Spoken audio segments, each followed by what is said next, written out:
What's going on, y'all? Welcome back to another episode of Dauntless Outdoors. Today's episode, we're diving out of Bradenton, Florida. It is Saturday, the 25th of June. Dad's hopping in the boat, got a nice hogfish. Ben just got himself a nice gag. We're at the first spot, and I'm gonna hop in and hopefully find some nice fish. What's going on, guys? Ben here. So that's a quick little clip of my dad's hogfish he shot before he hopped in the boat. And then this is my first dive. So first two dives on this ledge were money. As you can see, there's a gag underneath me. There was like 6 gags in frame. You're probably not going to be able to see all of them, but this one was right underneath me. Very nice size, out on his own. You're also going to see in the top right-hand corner of the screen here in the next couple seconds, there's a nice over 20-inch hogfish, and then another hogfish will come into frame at some point, and this ledge was just loaded. There were so many targets to choose from. I decided to go ahead and take that cheek shot on that really nice grouper there. I believe he was like 29 or 30 inches. You can see that hogfish right there, the other one ducking into the ledge behind him, and just insane first dive. Probably one of the most loaded first dives I've had in a very long time. On a number of just hogfish, grouper everywhere, all very nice quality size fish. Visibility was great, so just a killer way to start the day. And yeah, great way to start the video. Let's get to it, guys. What's going on, y'all? Josh here. Thank you guys so much for tuning into this episode, and also thank you for all the support you guys have been giving us.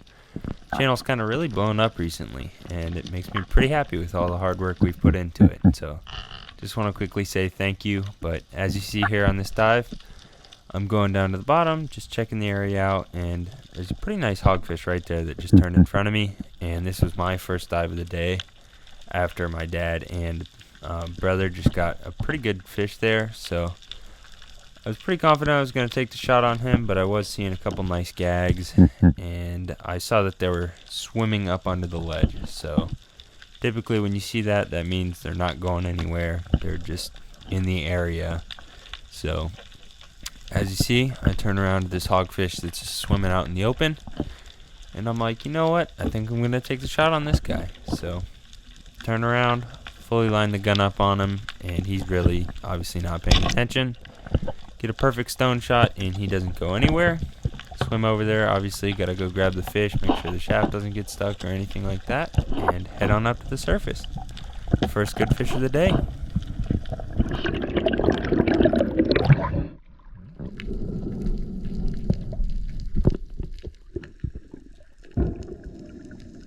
So this is my dad coming up to the surface from shooting a gag. I believe it was about a 26 or so inch gag. I heard his shot, and I took a quick video, and I prepared myself to go down because I knew the commotion would probably draw in fish. So as you'll see, I'm doing a drop. You can see that the ledge is all silted up.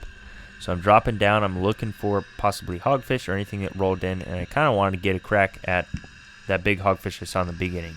As you can see, at first there was a gag that snuck under the ledge, and there's the big hogfish. This is the first big one I saw that was well over 20 inches, just sitting there. I didn't want to rush my shot. He's chilling. Chances are if the fish has already sat there after we've already shot several fish on it, he ain't going nowhere. So took my time. I wanted to try and stone the fish. I was trying to get him to turn broadside. I'm also just checking the ledge out. And there was actually multiple nice grouper up under that ledge. I just wasn't really fixing to take them right away. So had my eyes fixated on this hogfish, kind of waiting for him to turn, and it took a very long time to shoot, as you can see. I wasn't in a rush. I had a very good breath hold. Finally took the shot, and then just tracked the fish down just to make sure he didn't get all wrapped up in the ledge or anything. And then I got my hands on him and took him to the surface. This was one of the biggest hogfish I've shot in a long time. I've shot bigger hogfish, but just not quite so many anymore. They get a lot of pressure. So it was great taking this fish, and yeah, took him to the boat. Great eating hogfish here.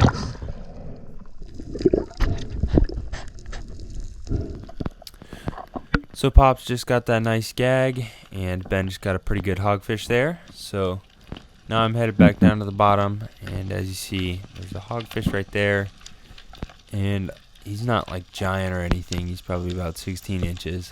So I'm deciding whether I want to take the shot or not. But I'm just keeping an eye on him because I'm not really seeing anything else.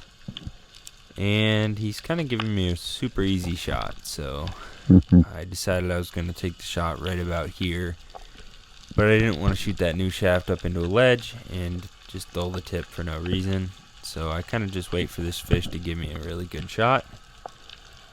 And as you see, kind of just chilling out. And he swims right above the ledge where my shaft's not going to hit it. Take the shot and get a perfect stone shot on him.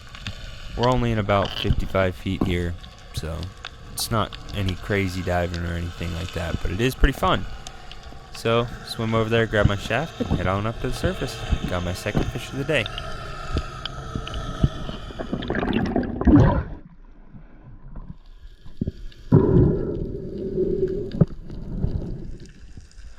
So after Josh took his hogfish to the boat and we'd shot several hogfish and some of the medium to smaller size gags off this ledge, I decided I wanted to look for some of the bigger gags because I had seen a very large gag. I don't know, maybe 30 something inches, like over 30, 13, 14 pounds. And so I wanted to try and find him. So I start patrolling this ledge. You can see there's one just sticking just out from the ledge right there. He's going to turn around here in a second. But I was really trying to figure out which one was the big one and which one was the smaller ones. Because there's a bunch. As you can see, another one pops out right there. Ducks back in, and now another one pops out. And I'm fairly certain that's the bigger one because just looking at his head size, and you can see all the fry. That's actually fry, not silt. All that fry's in the way. So I wait. He's chilling on the ledge. I take a good shot and stone the fish. I do have 3 bands on that orca gun I shoot, so it does pass through him. It kind of tacks the rock there, so I got to wiggle it free a little bit. And then once it wiggles out, I just swim him right up to the surface. And this guy was over 30 inches. And I want to say he was in that 12 to 14 pound range, judging off my memory. But very nice gag there. Stoned him. And then went back to go try and see what else was up under this ledge. I'd done several dives on the ledge, but I was just kind of curious to really look under there with the light and try and figure out what was actually up under there, how many fish and whatnot. So as you can see here, I'm just swimming down the ledge. You can see all that fry. I'm not sure if that's snapper fry, grouper fry, what it is, but looking under the ledge, this is kind of the beginning part of the ledge. You can see there's a Goliath grouper under there, and this was kind of where the first couple grouper ducked into, and then they started to fade and swim down towards this more condensed side because it was a little safer for them to hide in. So I can see one gag head there. There's another gag head. So there's one right there, as you can see. And then there's one and another one. So there's 3 gags right there stacked. So I go back up to the surface and I let Josh know, dude, we got to pole spear these things. Someone's got to shoot these with a pole spear. So here we go. So Ben came up onto the surface, told me he found 3 nice gags up in a ledge, and I decided I was going to use my pole spear because I hadn't got to use it yet. Just got it like I think 3 days before this trip, and I wanted to have some fun. So head down to the bottom. Ben's showing me where the ledge is. This is him recording me, and as you see, kind of just taking my time, really just getting used to diving with a pole spear. If you haven't dove with one before, it's kind of weird because you're diving with like a 10-foot long stick in the water, and you gotta turn way earlier than you would with a spear gun when you're getting down to the bottom. But still, it is pretty fun, and you'll see in a couple videos here I get pretty good with it. So as you see here, those 2 gags are sitting right up under that ledge. Take a shot and stick both of them. They're holding shots. They're not amazing or anything like that, but I know they're not going anywhere. And I decided I wasn't going to push myself too hard on this dive. I just wanted to make sure that none of them were too tangled. And I was going to attempt to knife them here, but I just decided to head on up to the surface and play it safe.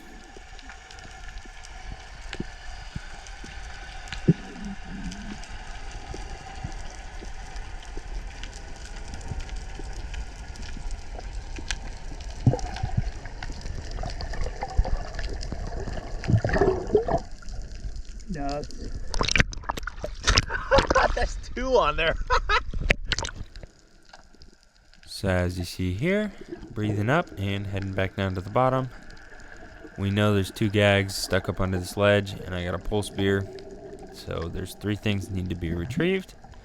And the way it's kind of working is there's a middle post in this ledge it's obviously just part of the ledge, but that first gag that I shot is on the pole spear, and the second one is on the slip tip.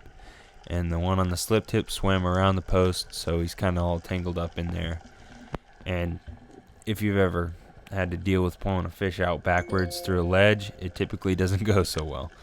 So as you see here, I go down there and just knife the fish first before dealing with any of it, because it makes a situation like this a whole lot easier. It's kind of a weird angle here that I am knifing the fish, so it took me a little longer than usual, but still ended up getting both of these fish completely brained, so they're not suffering anymore, and also it's a lot easier to deal with this situation. So as you see, both of them are down, and I didn't get a great breathe up, so I head back up to the surface, and Ben was following me, so he still had a good bit of time. And as you see, he's getting these fish free for me, taking his time, pulling those fish out of the back of the ledge, and as you see here in a second, he gets both of them free. It's a pretty cool dive here. Awesome experience with the new pole spear. 2 gags on the first shot I ever took with it. So there you go.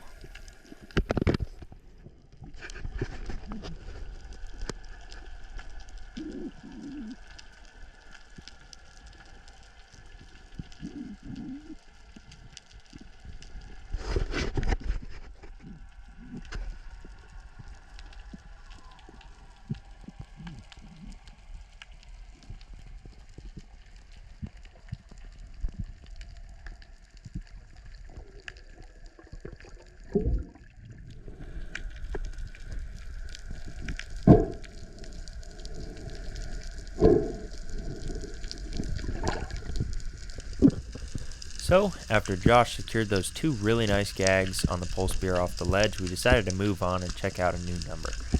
This is a little bit deeper. I want to say the deepest it gets is about 67 feet. It's a big rock pile, just a big rock area. There's rocks all over, and it normally has lots of really nice snapper and occasionally gags.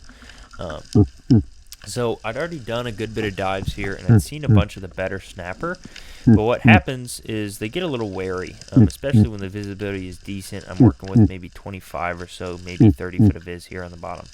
So these fish would see me, they'd either swim off out of visibility, or they'd tuck under rocks before you could get to them. So keep my eye out. I saw this one off in the distance. I swam towards him, and then that kind of caught his curiosity. Want to see what it was. He came towards me, and then decided he was going to turn. So I took a shot, really nice holding shot, hit him a little bit behind the gill plate, just kept pressure on the fish, and then brought him to the surface. And just a nice mangrove, my first mangrove of the day, and I believe he came out to be close to 20 inches. So nice, juicy mangrove.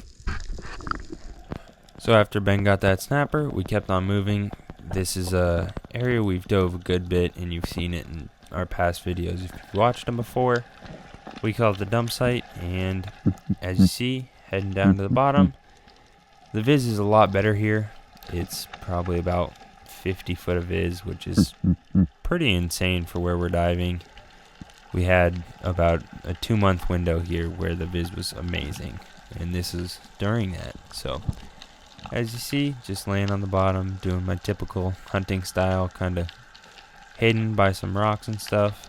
I started swimming around because I wasn't really seeing much, but as you'll see here in a second, I go to turn around, and there is a pretty nice mangrove snapper right there, and he's not scared or anything at all. So I just slowly turn around because I know he's swimming to my left side, and he's kind of interested as to what I am. Swims right up, gives me a perfect shot. Decided I'm gonna take it and land a beautiful holding shot, and obviously go secure the fish because you never know if a shark's gonna pull up or Goliath grouper or anything like that. But thank you guys so much for watching this video. If you haven't already, hit that like button and subscribe. We'll catch you in the next one.